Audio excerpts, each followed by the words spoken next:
ဒီတစ်နှစ်တော့စီတူလင်ရိုနယ်ဒိုလည်းဖလားရပါပြီ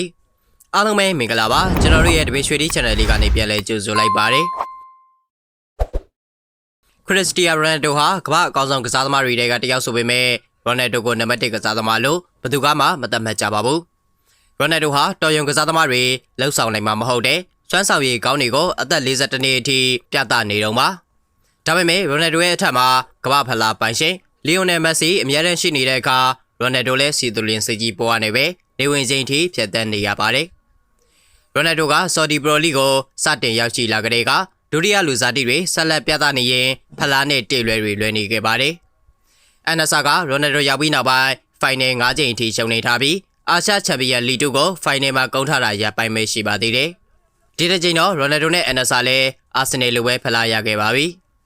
အန်နဆာဟာဒီတစ်ပတ်ဆော်ဒီပရိုလီနောက်ဆုံးပွဲစဉ်မှာတန်းစစ်စုံရုံးနေရတဲ့အသင်းထားမှတ်နဲ့ရှင်ပြိုင်ကစားခဲ့ပြီး 4-1 နဲ့အနိုင်ရရှိခဲ့ပါတယ်အန်နဆာတို့ချန်ပီယံဖြစ်ဖို့အတွက်ဆာဒီယိုမာနေကင်းစလီကိုမန်နဲ့ရိုနယ်ဒိုကိုတိုင်းသွင်းဂိုးတွေတင်ယူခဲ့ပါတယ်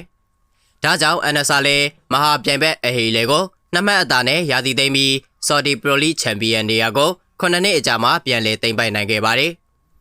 ရိုနယ်ဒိုကဒီပွဲမှာသွင်းယူခဲ့တဲ့သွင်းဂိုး2ဂိုးနဲ့ကစားသမားဘဝတစ်လျှောက်သွင်းဂိုး983ဂိုးမှတ်တိုင်အထိရောက်ရှိလာပါတယ်ရိုနယ်ဒိုကဒီရာသီဆော်ဒီပရိုလီသွင်းဂိုးတွေ28ဂိုးရှိနေခဲ့တာကြောင့်သွင်းဂိုး1000ခရီးရဲ့လက်ကျန်28ဂိုးဆိုတာနောက်ရာသီမှာတေချာပေါက်ပြည်နိုင်တော့မှလည်းဖြစ်ပါတယ်ရိုနယ်ဒိုအတွက်ဒါဟာ38လုံးမြောက်ဖလားကင်မြောက်အောင်ပွဲခံနိုင်တာပါရိုနယ်ဒိုရဲ့အန်နဆာဟာရိုနယ်ဒိုရောက်လာကစားတုန်းကအာရက်ကလပ်ချန်ပီယံဖလားကိုရရှိခဲ့သေးတာကြောင့်ဒါဟာဆော်ဒီပရိုလီမှာဒုတိယမြောက်ဖလားကိုရရှိခဲ့ရလည်းဖြစ်ပါတယ်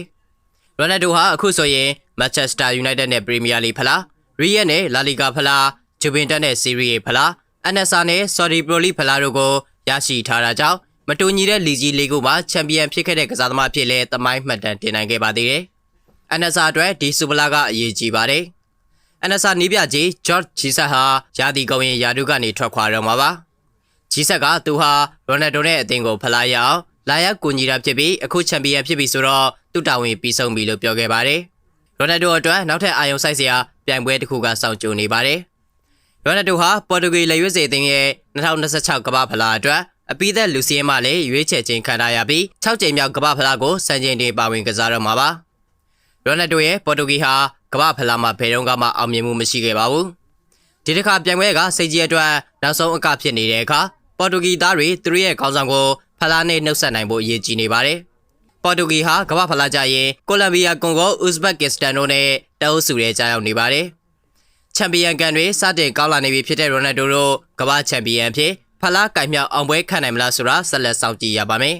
ကြည့်ရှုပေးကြတာကျေးဇူးတင်ပါတယ်